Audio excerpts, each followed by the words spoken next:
I've added a cool new feature in the EFA. Let me go over to the setup, and you can see I have some variables selected. The pattern looks like this.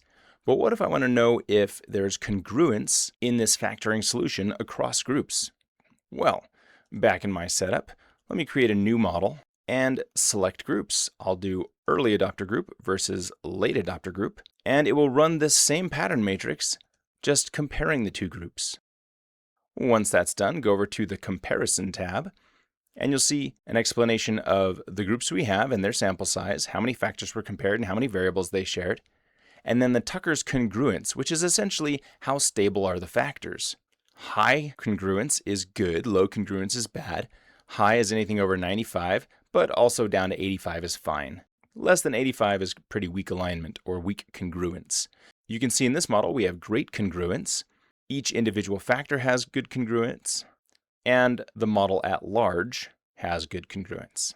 We can see down here if there were any items that switched factors between groups. In this case, no. Let's do one where they do. Let me add a model.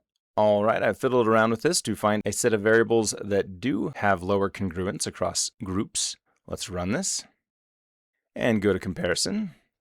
And here we go. Mean congruence is very low, less than 0.7. A couple of the factors are pretty stable. And if we want to know which ones these are, this is F2 and F3, which in group B is F2 and F5. But if I go over here to the pattern matrix, currently I'm viewing group A. So F2 here is adaptive, and factor 3 is comp use. These are pretty stable across groups. If I go and change which group I'm looking at, here's late, you'll see adaptive is still very strong and comp use still very strong. The ones that seem to be switching are these Q items. If we go back over here to Comparison, then we can see that these factors tend to have some inconsistency. In particular, whatever this F3, F5 is. Let's go take a look at that. We are currently in the late group, so pattern matrix F3 is this one. Apparently it switches Q7 through 11. Let's check that. 7 through 11. Switch over to early. And here's, 7 through 11 now group with all of these. Yikes. So you can see there is almost zero congruence when it comes to those variables. Wow. Let's go back to here. And we can see the biggest changes. These are massive loading changes because they switched factors. And you can see down here where the factor switching happens. These items, 5 through 11, all switch factors from F5 to F1, F5 to F4, F1 to F5, and so on.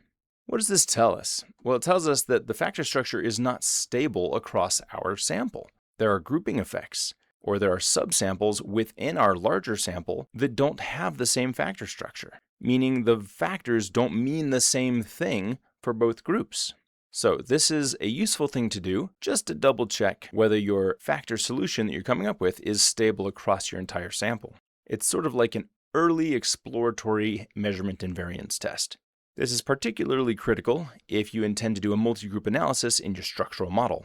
As long as we're here, let me show you a couple more things. Notice up here we have a toggle for early and late. This is just the group values. But no matter what tab we're on, we should be able to see that group's values and estimates. So let's go down here to these stable factors. If I select these, well, we can see where they're plotted and how they relate to everything. If I switch this over to late, you can see it does change, and the loadings change a little bit. The KMO and Bartlett's changes a little bit. You can see for one group, we have middling KMO, and for the other, meritorious. Communalities, they change a little bit. You can see for one, we have weak communalities, but not terrible. And for the other, just one that is somewhat weak. Variance explained changes just a little. Factor correlations change, but still stable.